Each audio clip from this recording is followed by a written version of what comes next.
Now we're going to take a look at the basics of stage fighting. So we've had the physical comedy, let's have some physical drama. Now, what we're going to touch on is a simple punch, a simple slap, and the reaction that my partner is going to make to both of those. It's very basic, but here's where I would suggest get some instruction from a qualified fight choreographer, fight director.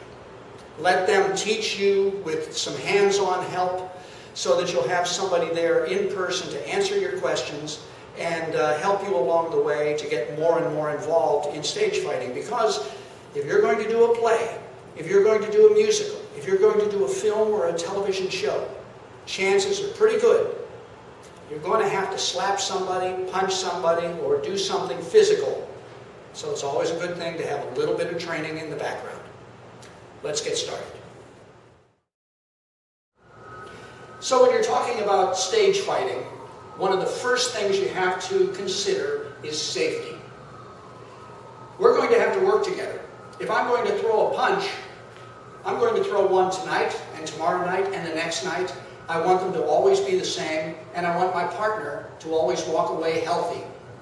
So, safety. Eye contact. If I'm going to punch him, I'm looking at it. Before, during, and after. Fighting distance. I don't want to lean into a fight and actually hit him. I want to stay at a specific distance, so as long as we both don't move, the technique will come off very nicely. So let's talk about that basic punch. First of all, I want to warn my partner the punch is coming, and the audience to a certain extent. I'm going to do that by stepping in and grabbing. That's number one. Number two, I'm going to wind up my fist. Number three, I'm going to throw my punch across his face and over his shoulder, even as my left hand drops off of his shoulder. His reaction is going to sell that punch better than anything. So once again, I'm going to step in and grab, I'm going to wind up, I'm going to punch, and he snaps his head away. The quicker he snaps his head, the more effective my punch is. One more time, just a little bit faster. Step, grab, pull, punch. Now, it's a good punch, it's a good reaction, but something's missing. The noise. We call it a nap.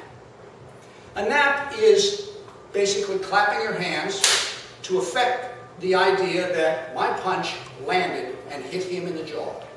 So if Ned does a nap, this time you'll get the full effect of the punch. 1, 2. Now Ned has a lot of skills. This is Ned Donovan, by the way, fight choreographer, actor. And he could hit the floor if he wanted to, and get up and do it again and do it again. But we're keeping it very simple. He's twisting away. His feet don't even necessarily have to move. He just needs to twist from the waist up to get away from this punch.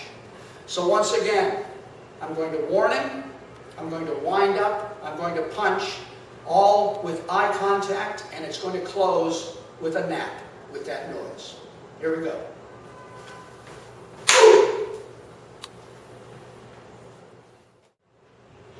Now we're going to talk about a stage slap. An open-handed slap, which you're probably more likely to use as an actor than the punch. So when I use the slap, my fingers are extended, and rather than throwing the slap over my partner's shoulder like I did with the punch, the slap arcs in front of his face.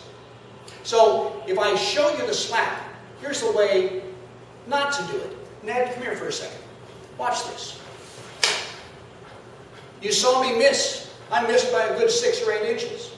But if we change positions, Ned moves upstage. I turn my back on you. I can hit him with a forehand slap, then a backhand slap with the same miss of 6 or 8 inches, and you won't notice. The stage slap. Now let's talk about a nap. That's the sound you use to add realism to your punch or slap. It's that extra crack that adds some drama. One kind of nap is the dead nap, one hand hangs at your waist, dead, not moving, while your other hand swings through, claps, and then comes up to the side of your face that actually received the punch. The dead nap. Another one is the symbol nap, where both of your hands are moving. My left hand is going to move away from me, while my right hand moves toward me, and as they pass, they crack. The symbol nap. Either way, my fingers are hitting the palm of my hand to give me the sound I need to add that extra shot of realism to a stage punch or slap. The nap.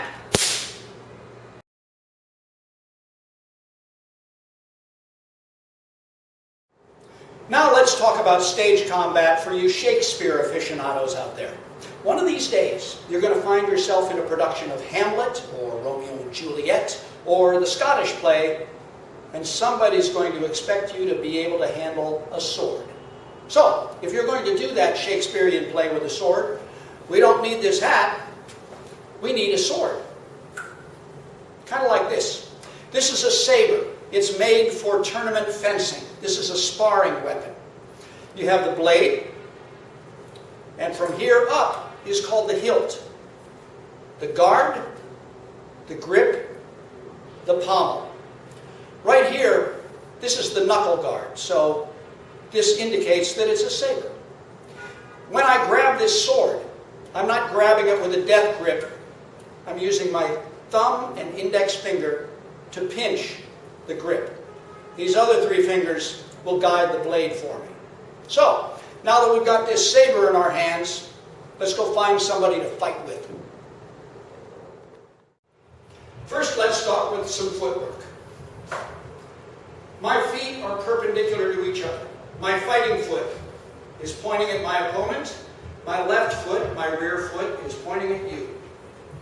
I'm going to slide my fighting foot forward about 12 to 14 inches. Bend my knees. Now I'm in the on guard position. My elbow bends. My elbow is about 4 to 5 inches from my side.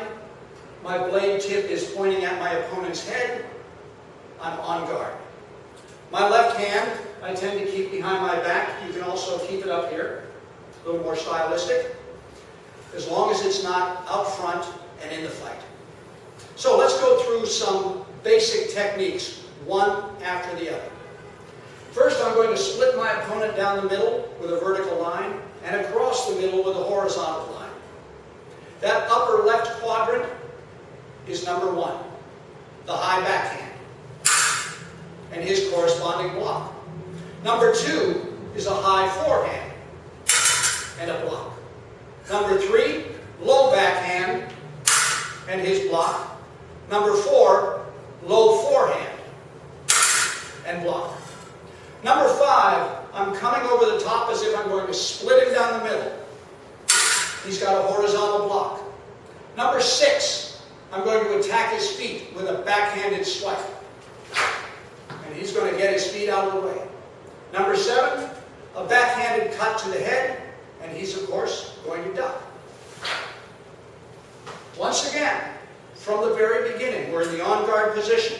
High backhand number one, high forehand number two, low backhand number three, low forehand number four. Over the top, number five, with the overhead block, the foot cut number six, and he moves his foot, the head cut number seven, and the duck. A little bit quicker, but nothing changes, just the speed. And 1, 2, 3, 4, 5, 6, 7.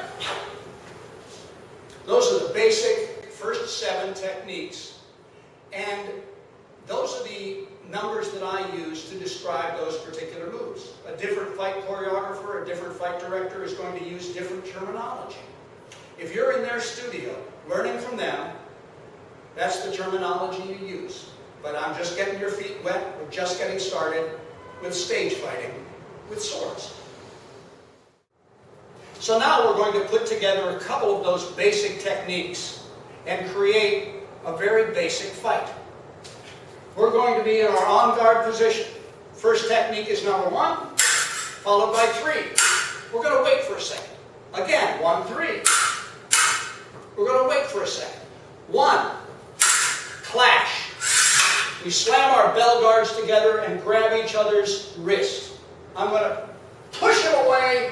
I'm going to lunge at him. And he's going to parry and knock that blade right out of my hand. So let's take our basic fight and pick up the tempo just a little bit. 1, 3. 1, 3. 1, clap.